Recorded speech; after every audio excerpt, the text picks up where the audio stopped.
There's a lot of pressure in sports. There's a lot of pressure in business. I think they're very similar. I think you need a great leader, great coach. I think you need great players, great employees, and I think you need people committed to what you're trying to do. You put those three things together, I think you've got a winning team, and we're going to talk to somebody who knows about that. Coach Lee Owens is next on Purpose Under Pressure. Well, the heat is on. Let's get cooking. This is Purpose Under Pressure. It's a podcast about people like you and me. We're just regular folk, just trying to get it done on a day-to-day basis. We wake up in the morning, we swing our legs out of bed, we put our feet on the floor and get after it. And every single time we do, almost like clockwork, doesn't that pressure jump up and try to knock us off? What does it know? that knows that we're trying to get something done. Well, what do we do when it does? And how do we respond? That's what this show is all about. It's Purpose Under Pressure. If you're back, thank you. Don't forget to like us or follow us or subscribe. Hit those buttons and tell a friend. We do appreciate it. That's how we let other people know that this show is worth listening to, and we can change lives one listen at a time. Purpose Under Pressure is brought to you all 8 seasons. Thank you to Sandler by the Ruby Group. They serve sales professionals nationwide from their Akron and Columbus, Ohio locations. They're also in Jacksonville, Florida. They're in Capital Region, New York, one of the largest Sandler sales training organizations in the country, and they're worth it. You don't get to be a number one. You don't get to be a champion. You don't get to be around that atmosphere unless you're good at what you do, and they are. If you're the leader of an organization, then you want your sellers to act the part, to show off what you do, the way you do it, and to be on purpose. That's Sandler by the Ruby Group. If you give them a call, it'll be the best call you make all day, whether you buy anything from them or not. I promise you that. So you can check them out online and reach out to them through rubygroup.sandler.com. My guest today is championship winning college and high school football coach, leading teams in Galion, Massillon, and Lancaster. He's also at the University of Akron. He's at my alma mater, Ashland University, and did some amazing things there. He's a motivational speaker. He recently wrote, and this is why he's on the show more than anything else, and published Spirit of a Team. Successful CEOs and coaches share their strategies for achieving excellence. If you can't tell by now, my guest today is Coach Lee Owens. Lee, welcome to Purpose Under Pressure. Thanks, Brian. I really appreciate the opportunity to do this. I've listened to your podcast in the past, and admire some of the folks you've had, enjoy your program. So it's an honor. I'm humbled. I really appreciate this time together. Thank you. Me too. I'm really glad we had a chance to talk. And I saw that you had written the book. And that's when I reached out. I said, okay, CEOs and coaches putting it together. That sounds perfect for this show. And I'm interested, Coach, can you tell me a little bit about the book, about your, what's going well now and what you're proud about? And then we're going to talk about some pressure that you and CEOs face. Yeah. I get done a bunch of podcasts and opportunities to go speak on the book, and I get asked those questions all the time. It's like, why the book now?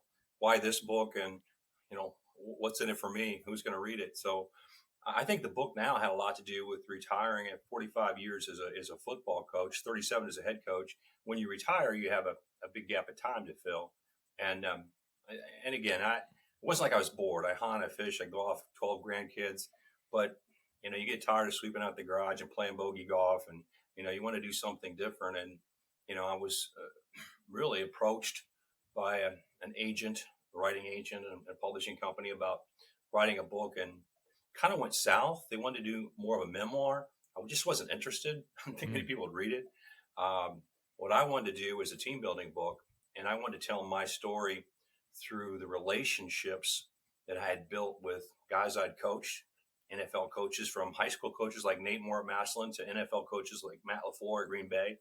Tell my story through the relationships of some of the businessmen, the CEO I worked with, guys like Dwight Shaw here at Ashland, who built us that beautiful facility, and Dan Niss built us the indoor facility, or Bob Sebo, and I could go on and on. That guys who had been really successful in the world, and have them kind of validate these building blocks, this tried and true step-by-step journey that I think every team needs to take if it wants to achieve excellence. And which is crazy. What I found out more than anything else, Brian, I'll let you get back to the questions, is that whether you're coaching at a small school, whether you're coaching a large school, whether you're running a small business, whether you're running a large corporation, no matter what sport you're coaching or what business you're running, the strategies and team building are all the same.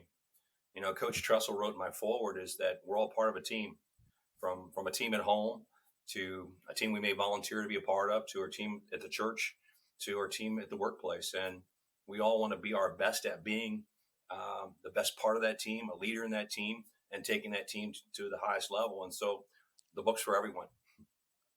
Yeah, and so one of the things that I was wondering, and I think I know the answer, but I bet you've really experienced it, is from a business standpoint. When you're coaching football games and you're being a football coach and you're involved in that sports, what are the pressures that are similar in business? You're trying to get things done, but it's a shorter amount of time. It's not a long-term game. It's not, you don't have stockholders looking at you. I mean, what is similar to a business CEO or a director of some sort and a coach of a football team helping to teach young men and women do great things, during the event? Yeah, the pressures are similar. We have to produce to keep our jobs. That's very, regardless where you're at, you have to produce. It's a Interesting. little bit different in the football world. I tell this story. The story is not about all about wins and championships. It's about some adversity. Going through COVID was adversity. Getting fired at Akron after a 7-win season was adversity. And I tell the story about being fired and the difference that my firing had over most business leaders or CEOs is that their firing doesn't run 24/7 on an ESPN ticker at the bottom of the television for the next 3 days. They're not front Hmm. page of the Akron Beacon Journal uh, when it happens. And so uh, it's a little more public, adds a little bit more to it, but it's identical. It's the same. We're all trying to do the same thing. We're all trying to reach not just success, but success without excellence. Excellence to me is kind of empty. It's reaching excellence, trying to be a team or build a team or have success that has some significance, has some purpose, has some value that can be a lesson for life, not just about money or not just about trophies or not about championship rings. So, and I spent a lot of time in the book kind of separating that out, the difference between just being successful and achieving excellence. And what is the most important, or the one or two most important things that maybe business and coaching have in common, that it comes down to achieving that excellence? Is it culture? We talk a lot about culture in the workplace. Is it reaching your goals and setting goals and having those right? Is it the people at the top? Is it the people in the middle or the bottom? What makes a successful team, whether it be sports or in business? Yeah, there's there's so many. It's leadership, it's culture. We all know that. It's just work ethic. It's courage. It's a process of goals and plans and belief. It's passion. It's commitment. I could go on and on. We all have those in Yeah. common. But chapter one for me starts out with finding your Tom Brady. In every organization, Mm. you have to find that one guy, that one difference maker. It's a quarterback in football, and I had a young man at Galleon High School. As a matter of fact, our 40th anniversary is this weekend. We're going back to spend some time together in the town, and they're going to celebrate that win. I'm going to sign some books. But Carl Johnson was a young man at Galleon High School, had no chance in life without football, and come from the wrong side of the tracks, and had a learning disability. Football saved his life, and he was my Tom Brady. He led us to a state championship a long time ago. And he went on to become a successful businessman. He's a CEO of a private equity company now. Beautiful family, father, husband. What he's been able to do in his life is amazing. He was really the inspiration behind the book. Um, Mm. and it was obviously the first chapter because regardless of what you're doing, I think if there's one thing that separates winning teams and winning businesses and corporations from ones that don't do as well, is that they have the right people. It's all about people. What Woody Hayes say? You win with people. Sam Rutigliano told me when I got the job at Akron, he says you need to do three things to win: recruit, recruit, recruit. John Cooper he used to say all the time, you can't win the Kentucky Derby on a mule. It's all about people. It's all about finding your Tom Brady's, finding those difference makers, finding guys who can take you and challenge you and your team to the next level and doing it in the right way, doing it without compromise or collateral damage. It really comes down to that. I think more than anything else. And when I talk about finding the right people, and I'm talking about the guy who's just starting in the business and the guy who's running the business. To me, it's finding guys with character and toughness. In every business and every profession, we have to be tough to survive and make it to the top. And we have to be good people doing things for the right reason with a great set of values. To me, that is kind of the theme that runs through the book from very beginning to end until the last chapter when I start talking about legacy, which really kind of pulls it all together. And I'm wondering, so you talk about having the Tom Brady. You can win championships with Tom Brady. It's a lot harder to win a championship without a Tom Brady. However, people did it. He won a lot, but he didn't win every single year all the time. You recruit and you have the right people on your team, or you at least recruit and have whoever you end up with on your team. Then what? If you don't have Tom Brady and you're a coach, what do you do then? Because it's not a, I mean, you can still win. Yeah, you can still win. It's going to be more difficult. There's no question about that. And there's going to be some Yeah. tough times along the way. And how do you sustain during those tough times when Tom Brady's not your quarterback, and prepare Yeah. for that next time when the stars align and you got the right guys leading your team and all the chances are there to win? That's what you have to do to be able to keep up with it. You know, I think back to those times when I first got the job at Akron. They were the worst Division One football team in the country, and after 4 years, I'd only run 10 games. And in year five, if I didn't have a winning season, I'm done. And I still didn't have Tom Brady. I had a guy I thought who might Mm. become Tom Brady, and he did. He led us to 3 winning seasons at Akron. And now, believe me, Akron's only had 5 winning seasons in their history, so that was pretty darn good. Um, but it was another part of that was like we had to win, but how do you handle that pressure? First of all, I'd convinced the team that we had prepared hard for 4 years. We had built a strong structure. We were just waiting for this guy to come along and take the organization to the next level. And so if you prepared hard, you built some confidence, you have everything in place, then at that point, you're just making a decision. We decided to win in that year. We decided that we're not going to lose close games anymore. We decided we're not going to make any Mm. more excuses. And we went out and won 7 games in that year and was able to go on and win two or three more winning seasons at Akron. So it's all that process that I think you go through that I talk about in the book. And if you don't win, and you've had some seasons where you didn't, if you look back at your career, is it the winning? Because that's awesome. All the great things that you did to build a winning culture and winning teams. But you did a lot more than that. You built a lot of that too and didn't win the games. Is it the winning of the games, or is it the other things that you did underneath in the attempt to win the games that will stand out in your legacy long after you're all done? Yeah, it's the validation of the guys you coached with, the guys you coached, the relationships you build. It's that's the validation. I mean, it will always be. They've asked me, my greatest legacy is it championships or 200 wins or, you know, Yeah. big games. It's no, it's the validation is the young men that we develop, Is it? particularly young men who come in with not much of a chance. Otherwise, like Carl Johnson, we become dealers of hope for those guys. And when you actually see it, when you see young people grow and become as good as they can be, that's legacy. That's what your legacy wants to Yeah. be. You want to be the kind of person that made a difference in people's lives, and a kind of difference that can be sustained. The last chapter in our book is a lasting legacy, and they wanted me to find someone, the publicist and the agent I work with. So we need to find a female example. We've got all these coaches and athletes and businessmen. And I said, I know the perfect person is Sue Ramsey, coached women's basketball Oh at yeah. Ashland. Yeah. Look at her Yeah. legacy, how she's left the team to her assistant coach and to one of her players, and they went on to win national championships. But that's not Sue's legacy either. If you talk to Sue, Sue's legacy is she cared about the people around her. She made the Yep. people around her better. And that's the legacy we want ultimately in life, is to be that kind of person. We made a difference. We lived our life fully. We lived there to serve others, to be there for others, to care about others. And when you approach it that way, and that's the ultimate goal or aim, then the excellence that you want to reach in life or in athletics or in business it's attainable. Yeah, I've told my kids, I've told the people in my teams in the workplace that we can't control whether we win or whether we lose. We really can't. Sometimes the ball's not going to bounce our direction. Sometimes that person on the balance beam is just going to be better than me. But I can control how hard I work.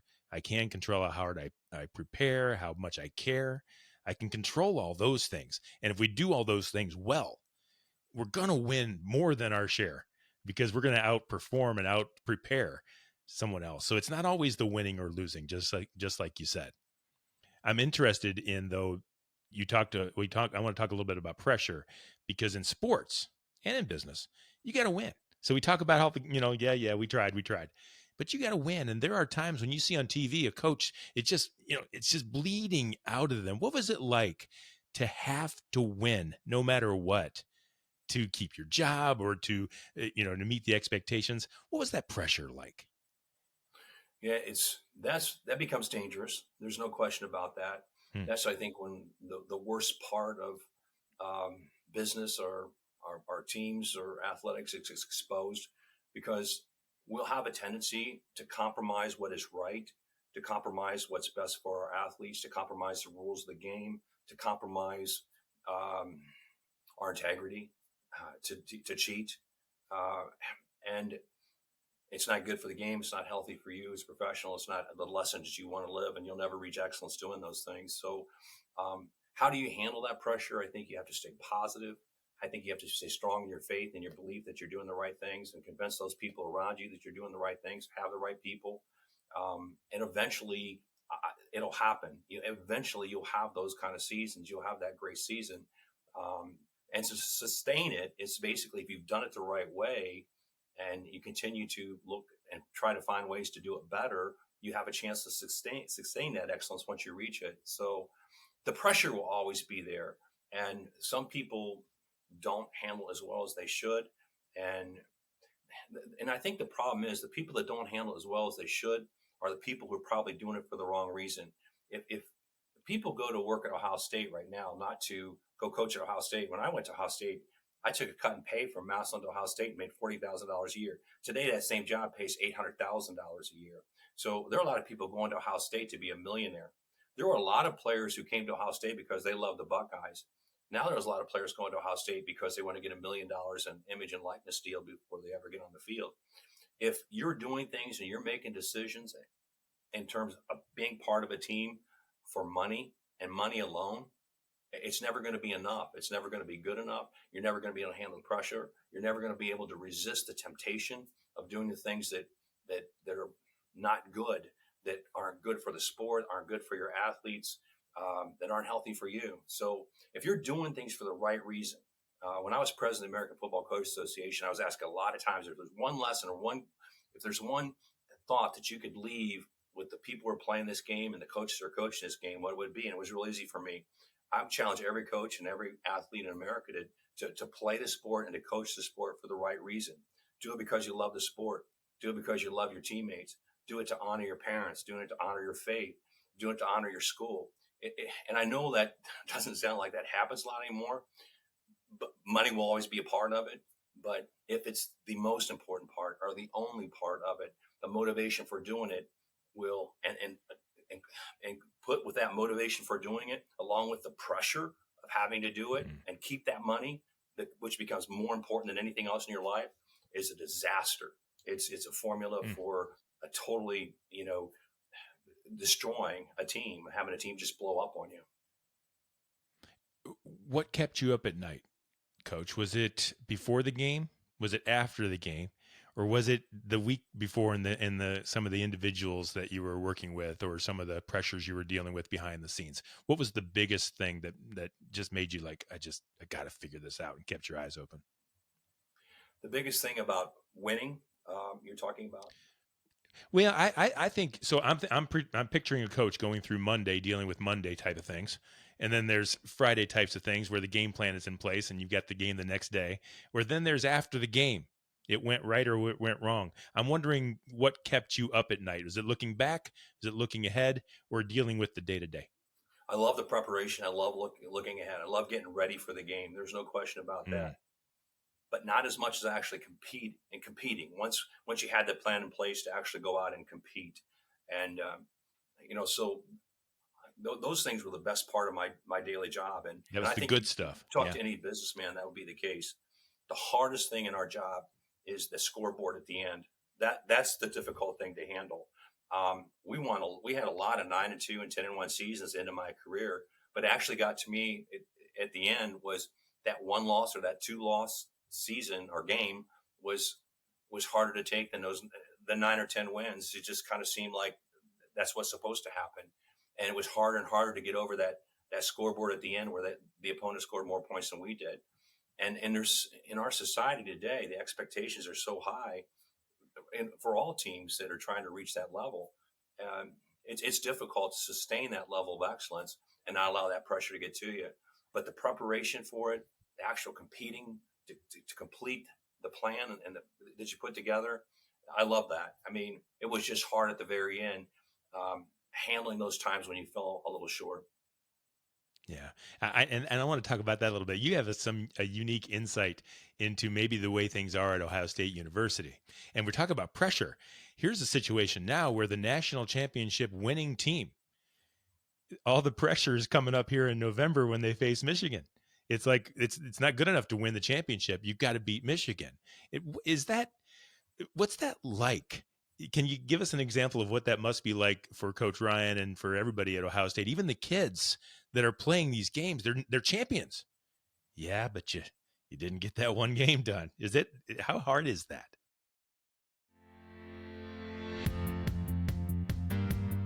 Everyone in the organization needs to know how to sell. Sales is the strength of any company. Whether or not you're in marketing, operations, or even finance, everyone has a strong shared accountability towards driving top-line revenue. Whether or not you're client-facing or talking over the phone, you're able to build a stronger level of rapport with the clients. Everyone in the organization shares that responsibility to know how to sell.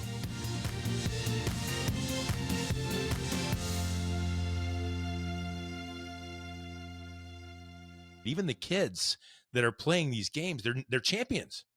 Yeah, but you didn't get that one game done. Is it how hard is that? Yeah, it's difficult. I mean, I can think of a lot of times where we had to win to keep a job, or we had to win to get in the playoffs. Or when you coach at Massillon High School, you have to beat Canton McKinley. Chris Spielman said there was more pressure on being a Massillon football player and beating Canton McKinley there was being an Ohio State football player and beating Michigan. More pressure. Wow. That one game that had to win, that must-win situation. Um, and Do the players feel it, Coach? Do the players feel that, or is it just the coach? Yeah. Both. Okay. I think both. But I think as a coach, your job in those big rivalry games, and we were successful in rivalries everywhere I coached. Akron, Kent, we were 9-2. Massillon McKinley were 3-1 against Finley and Ashland. I think we were 14-3. So in those pressure games, there's a little added. It's really important for you to try to do a great job of sustaining the players' level, emotional, mental, physical output during the course of the week, because it's going to take a little bit more in that game because of the pressure that it puts on you and what it exerts from you during the course of the win in those must-win situations. Just to try to do your best job too, making the players understand it's special, and we're going to handle a little bit differently. But at the same time, we don't have to do anything extraordinary different than what we've always done to beat this football team. I've always wondered whether it's harder to coach a game that's a high pressure game to keep the kids, the players on an even keel, because I'm going to throw the football the same way I throw the football against the 0-2, 0-10 team as the 10-0 team. I can only throw it so well. I'm going to block only so well. If you raise the pressure, do I choke? Or do you try to keep it down? Or do you actually tell a kid, a athlete, hey, you got to bring better than you've ever played? How do you get that done? Get that across? You get a sense of your players in terms of they understand it, they get it, they know how important it is, and there's sometimes you got to kind of go in and calm them down before you take off. Other times you can just sense that they're not ready, that they haven't been focused, they're not prepared the way you'd like to be, and you have to shock them into getting ready to go play hard. It's just getting a feel for your team and the pulse of your team, the emotions of your team. And again, it varies from game to game, and it varies from one pressure situation to the next, and some are a lot more than other. Today with the social media aspect of it, and every game can be bet on. It's unbelievable what that adds to it. The fact that there's so many people looking at it, looking at the result, and openly critical when you don't play well, and so it's easy to get caught up in that stuff. So a lot of times, what you have to do too is just stay in the process and just kind of, not allow that noise from outside to become part of the process, because it'll distract from you. It'll take energy away from you that you need just to take and do what you knew on a regular basis, a normal process throughout the course of the week or getting ready to play a game. I remember when I was a sales leader in the business organizations, and people would say, "This is the biggest deal we've had. We've got to close this deal. We've got to, and they'd stay up late preparing and things. And I would say, "Good, I'm glad we're doing this." But once you've done the work, once you've learned the needs and you've figured out the solutions and you've priced it right and you've got the great proposal done, sleep well and let's just take care of business on game day. Let's just go out and get it done. I try to keep the pressure down because I don't want people to, put their hands around their neck and wish they'd have done it better before. I just want them to play their best game. I'm interested a little bit in culture, Coach. I'm wondering about, can you win with a team or a business that has poor culture if you have the best players? Which is best? I'll give you the reason I'm asking the question. I grew up a Cleveland Browns fan and grew up just north of Cleveland. Unfortunately, they currently have a 20 or 30 year culture of losing. And no matter what, I mean, that kick is going to go right. When you have a culture of losing, it's almost like you don't know how to win. And there are other teams that you see that have a culture of winning. And it doesn't seem to matter which players show up or what, that culture kind of takes over and can affect the outcome of the game. I think it's that way in business too. But I'm wondering, how important is that culture, and how do you keep the culture where you want it to be, especially when your players are rotating in every 2 or 3 or 4 years along the way? Yeah, it's difficult. First of all, you have to have good players to win. You have to have good people. No matter what. So regardless of culture.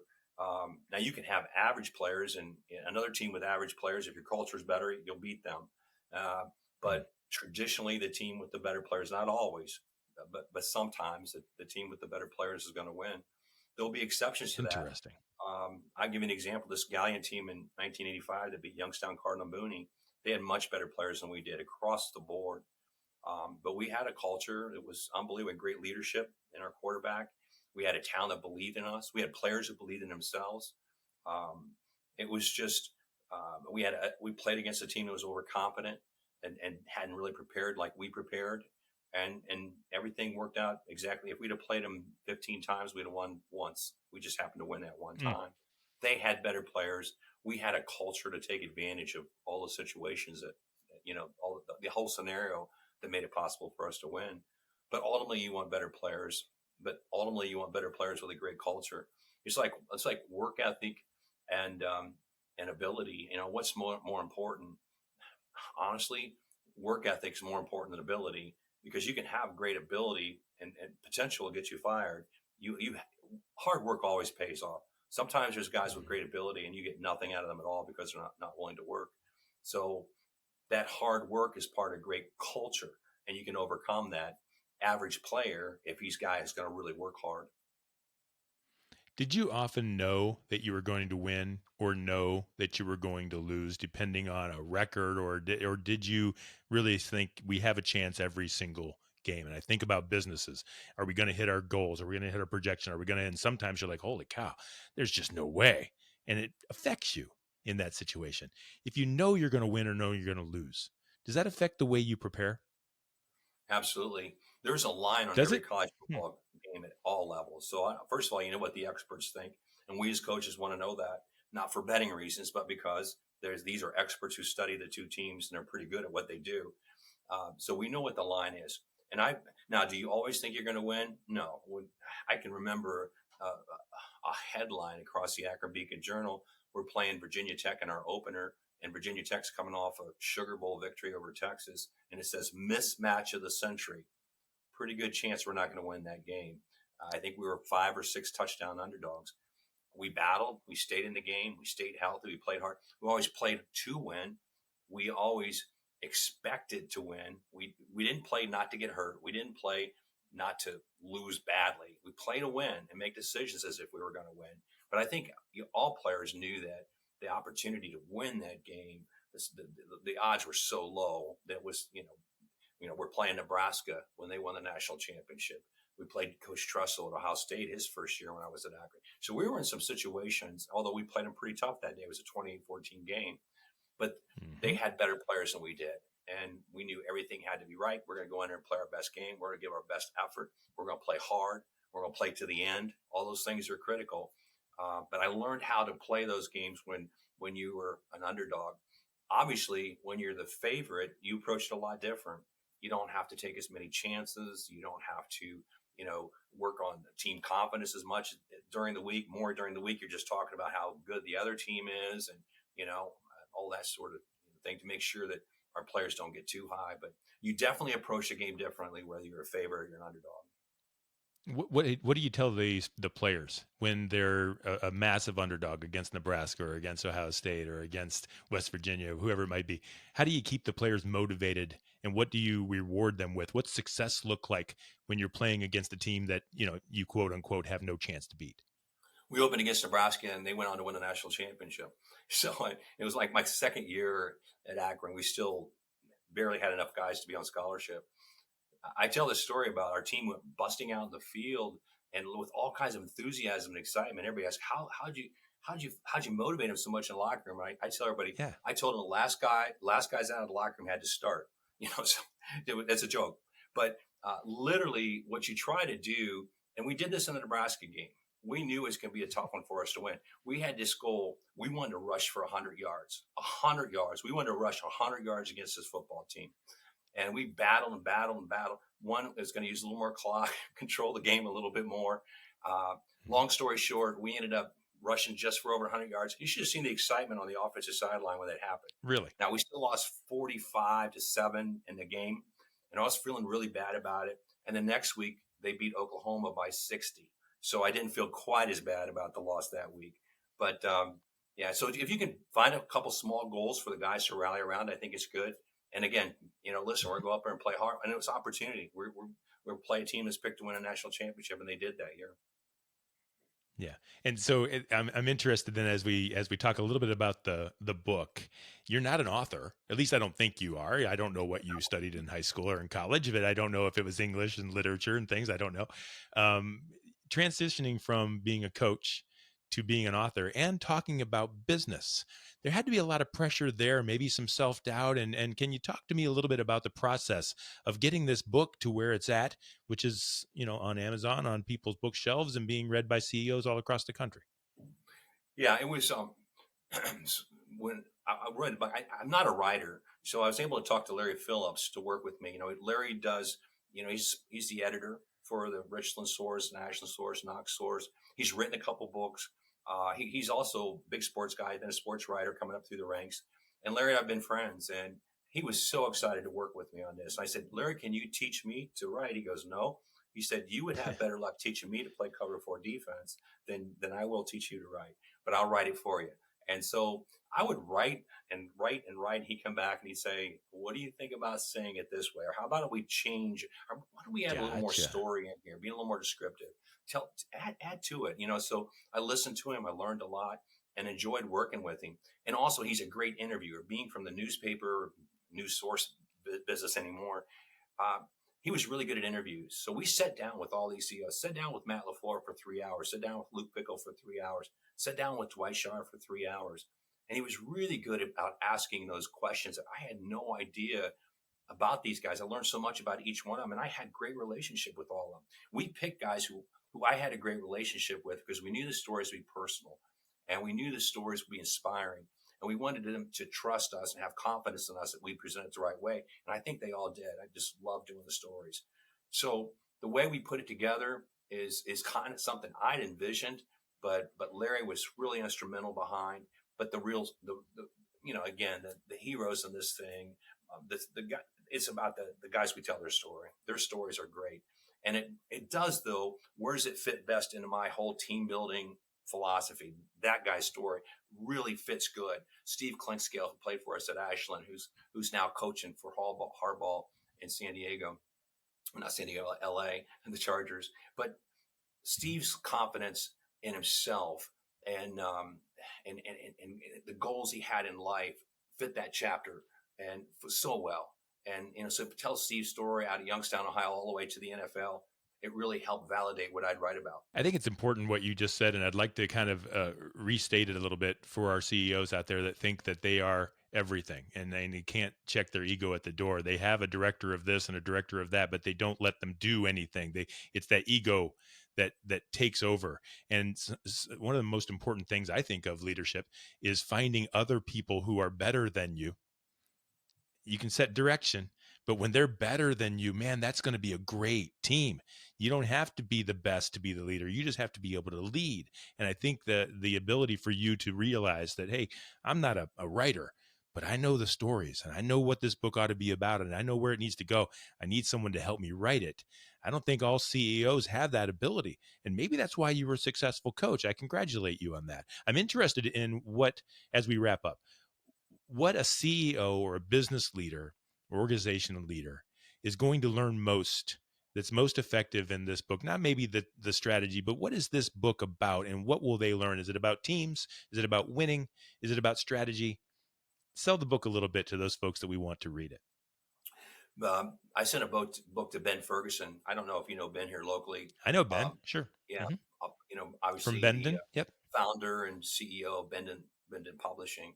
Mm-hmm. So he's a CEO. He's also a coach over at Hillsdale High School. And so I sent it to Ben, and he wrote back to me, awesome, great book. He said, from a CEO and a coach, exactly what I was looking for. So I called Ben real quick. I go, can you send that to Amazon for me? So I just get that review on there. But Yeah. Ben had talked about what he's a coach of a small school basketball program. He's a CEO of a large printing company.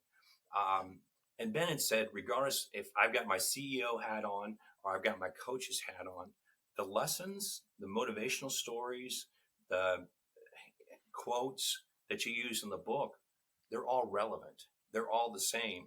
We're all trying to do the same thing. And he said, I think you put that together in a way that I'd never seen before. He's trying to, compartmentalize whether he was coaching or whether he was at church or whether he's in his business that he has on the side with the hunting property down there in Hillsdale, or running a major corporation. And he said, in reality, and even my day-to-day life, my team at home, he said, you really made it all come to the same. We're really doing the same things, regardless what team we're a part of. It's not any different from one responsibility to another. As a leader, we're a leader. As a team, it's a team.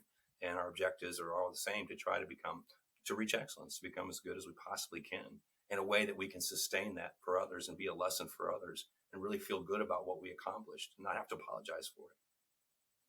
That's the definition of leadership. And so I'm glad that you wrote the book. I'm interested in the future for Coach Lee Owens, and then we're going to talk about how people can buy that book.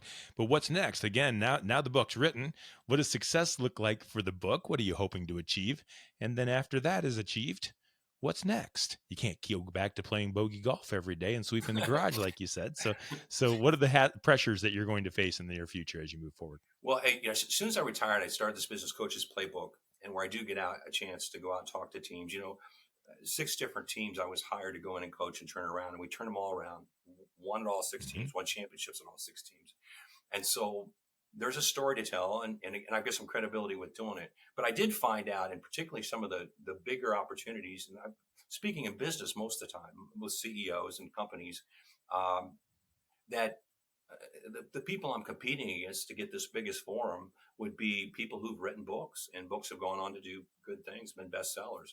And so I really felt that's part of the motivation for me getting this. Number one, as a guy grew up trying to figure out how to team build and be a leader and do all this, I got every book, read everything, I talked to everyone, had every tape I could get, but I never saw one out here like this. And so I wanted to do something that, a young team leader, a young coach, head coach, any coach could grab a hold of and put on their desk and use as a reference. But I want to be able to increase this business and building team culture and speaking to corporations and companies about doing that. And I really think the book is something that can help me to really have that business grow.